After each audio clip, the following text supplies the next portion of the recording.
रुरु मृग के चर्म का वस्त्र धारण करने वाले ब्राह्मणों से घिरे हुए भीमसेन और अर्जुन द्रौपदी को लेकर आगे बढ़े। द्रौपदी जी को अपार सुख मिल रहा था, वो जान नहीं पा रही थी कि मुझे ये सुख कैसे प्राप्त हो रहा है। हृदय बड़ा उल्लसित था। इधर माता कुंती बड़ी चिंतित थी कि आज भिक्षा को गए, अभी तक वापस नहीं आए, संध्या काल हो गई। इतने में प्रवेश किया भीम अर्जुन ने। तो माता किसी कार्य में थी, उनका भिक्षा लेकर लौट आए। बोले हाँ मां मैं ले आया हूं। तो बोले पांचों बांट लो। कुंती देवी ने जब ये बात कही कि पांचों बांट लो, तो युधिष्ठिर जी ने कहा मां देख तो लेती, क्या बांटने की बात आपने कह दी। ये स्वयंवर में जीतकर द्रौपदी को लाए हैं। कुंती जी ने कहा कभी भूल से भी मेरे मुख से अधर्म वाली बात नहीं निकली, कभी मेरे मुख से अनुचित बात नहीं निकल सकती। भ्रम से भी क्या मेरे मुख से अधर्म की बात निकल गई? ऐसा कैसे हो सकता है? बेटा ये द्रुपद कन्या कोई वस्तु तो है नहीं कि 5 में विभाजित कर दी जाए।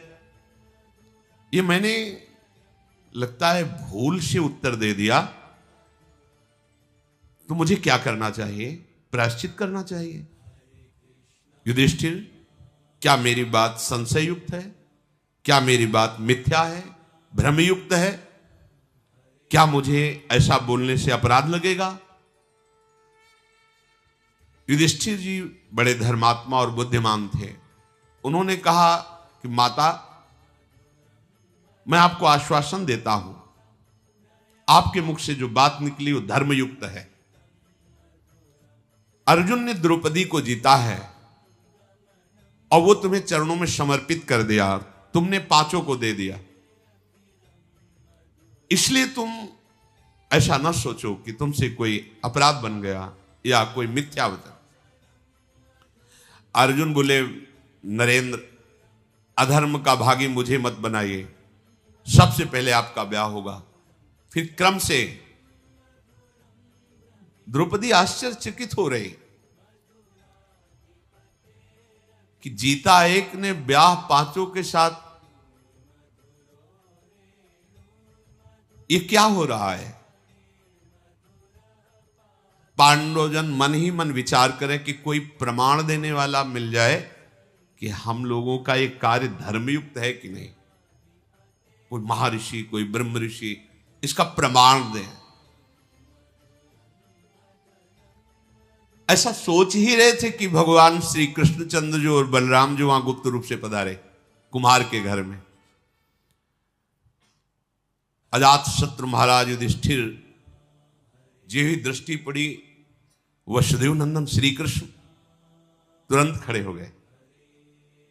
प्रभु नजदीक गए और कहा मैं श्री कृष्ण आपको प्रणाम करता हूं, और युधिष्ठिर जी के चरण छुए, क्योंकि बुआ के बड़े लड़के हैं। भीम को हृदय से लगाया।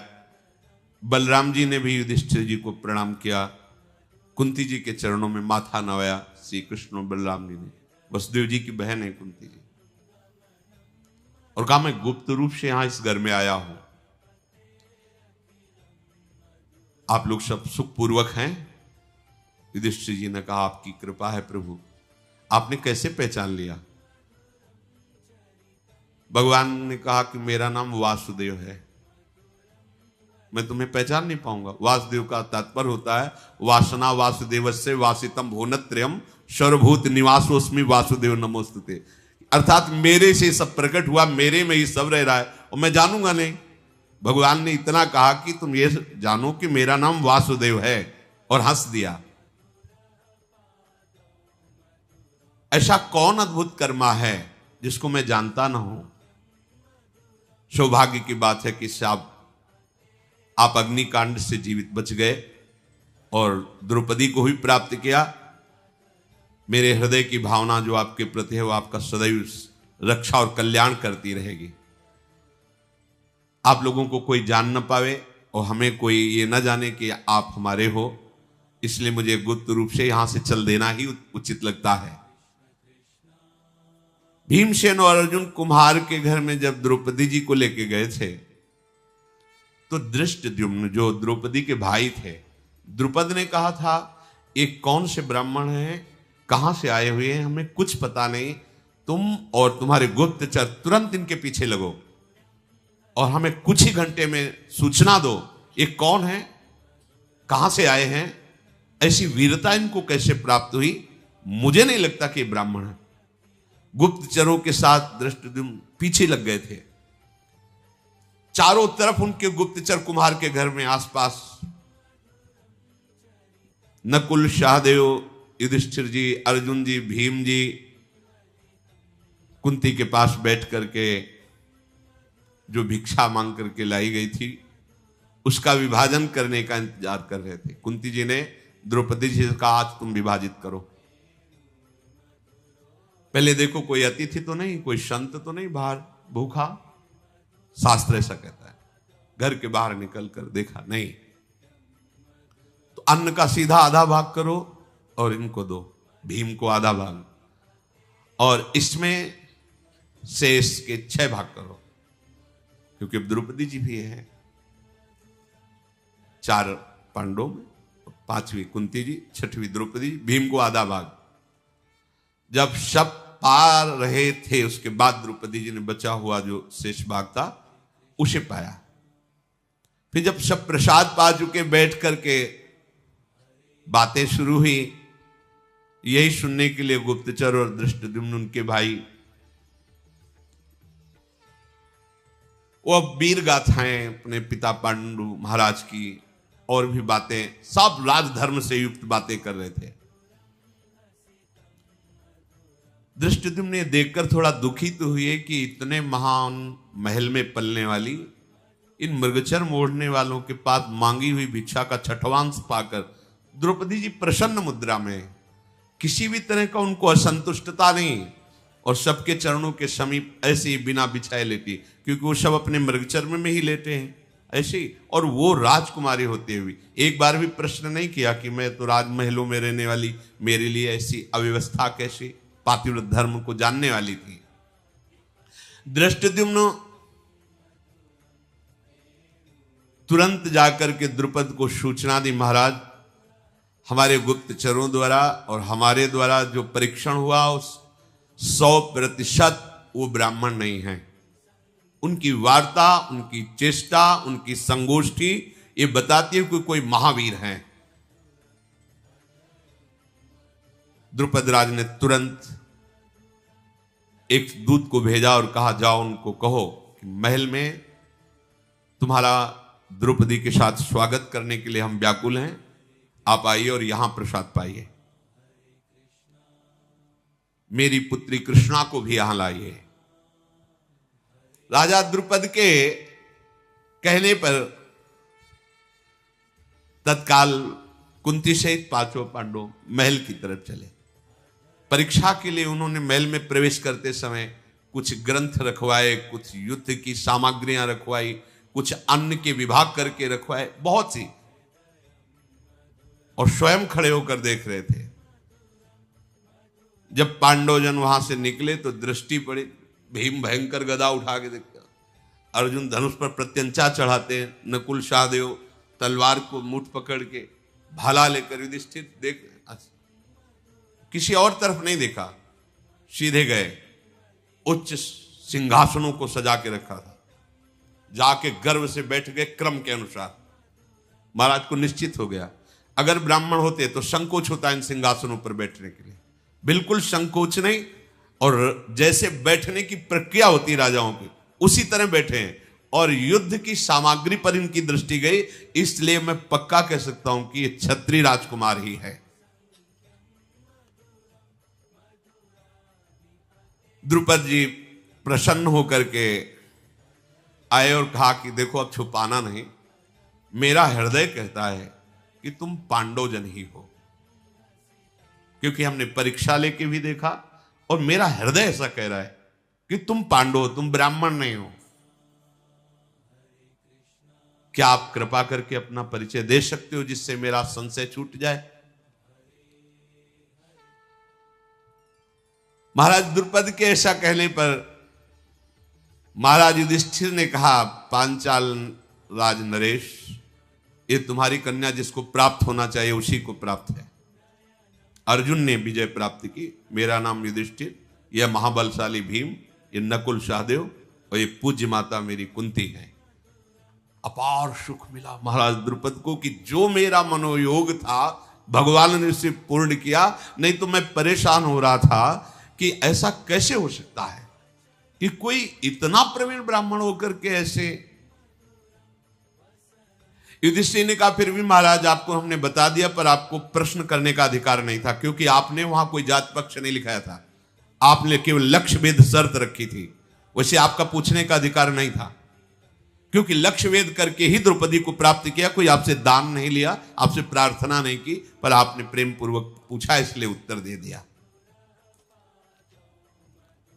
तदनंतर महातेजस्वी पांडु कुमारों को सुंदर भोजन पवाया गया।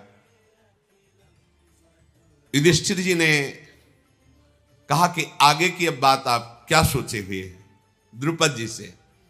द्रुपद जी ने कहा कि आप 5 में से कोई एक द्रौपदी का वरण कर सकता है, क्योंकि अर्जुन जी ने जीता है। चाहे अर्जुन, चाहे आप, चाहे भीम, नकुल या सहदेव, कोई एक राजकुमार हमारी पुत्री से, हम ब्राह्मणों को बुला के रखा है, हम पाणी ग्रहण संस्कार धर्मयुक्त कर देंगे। युधिष्ठिर जी ने कहा, आपने सुना नहीं हमारी बात क्या? मेरी माता ने आदेश किया 5 के साथ ब्याह होगा। मैं 5 द्रौपदी के साथ ब्याह करूंगा और विधि पूर्वक करूंगा और धर्म युक्त करूंगा। द्रौपदी हम 5 की पटरानी बनेगी। द्रुपद बोले, ये कौन सी भाषा आप बोल रहे हैं? बहुत सी रानियां एक राजा की होती है, ये तो प्रमाण, लेकिन एक रानी के बहुत से पति होते हैं, ऐसा तो कभी हमने कहीं धर्म में नहीं सुना, शास्त्रों में नहीं सुना। तुम धर्म के ज्ञाता हो, पवित्र बुद्धि रखते हो, तुम लोक और वेद के विरुद्ध ये अधर्म की बात कैसे बोल दी? युधिष्ठिर जी ने कहा, धर्म का स्वरूप बड़ा सूक्ष्म है, आपको पूरा ज्ञान नहीं है। पूर्व काल में प्रचेतागण 10 और उनकी पत्नी 1, आपको पता है, जिसमें हमारे पूर्वज गए हैं उस मार्ग का अनुसरण करना अधर्म नहीं कहा जा सकता। राजन, ये भी धर्म है। द्रुपद बोले, कुंती नंदन, मेरी तो बुद्धि काम नहीं कर रही। कुंती देवी और राजकुमार धृष्टद्युम्न, आप सब विचार करके कहो, क्या ये बात ठीक है? तदनंतर सब बैठकर विचार कर रहे हैं। धृष्टद्युम्न ने कहा कि मेरी भी बात समझ में नहीं आई। बड़े भाई की पत्नी छोटे भाई के लिए मां के समान है, छोटे भाई की पत्नी बड़े भाई के लिए पुत्री के समान पूजनी अनुज बधू। फिर आप ऐसा कैसे कर सकते हैं? कैसे धर्म की रक्षा कर पाएंगे आप? मेरी समझ में तो बिल्कुल युक्ति संगत नहीं है। छोटे भाई की स्त्री के साथ बड़ा भाई कैसे समागम, बड़े भाई की जो पत्नी उसके साथ छोटा भाई कैसे समागम कर सकता है? मेरे लिए समझ में तो सूक्ष्म से सूक्ष्म बात ही अधर्म है। युधिष्ठिर जी ने कहा, मेरी वाणी कभी असत्य नहीं बोलती, मेरी बुद्धि स्वप्न में भी अधर्म को स्वीकार नहीं करती, और मेरा मन इस बात में राजी है, इसलिए परम धर्म है। धर्मात्माओं में श्रेष्ठ जटिला नाम की गौतम गोत्र की कन्या 7 ब्रह्म ऋषियों से विवाह किया था। कंडमुनि की पुत्री वार्क्षी ने तपस्या से पवित्र अंतःकरण वाले 10 प्रचेताओं को पति रूप में वर्ण किया था। 10 के साथ 1 पुत्री। तो धर्मज्ञ गुरुजनों के द्वारा बताया गया धर्म संज्ञक मार्ग ये भी है, इसमें कोई दोष नहीं। सब गुरुओं में श्रेष्ठ मेरी माता कुंती मेरी प्रथम गुरु हैं, और वो महान भक्त भी हैं।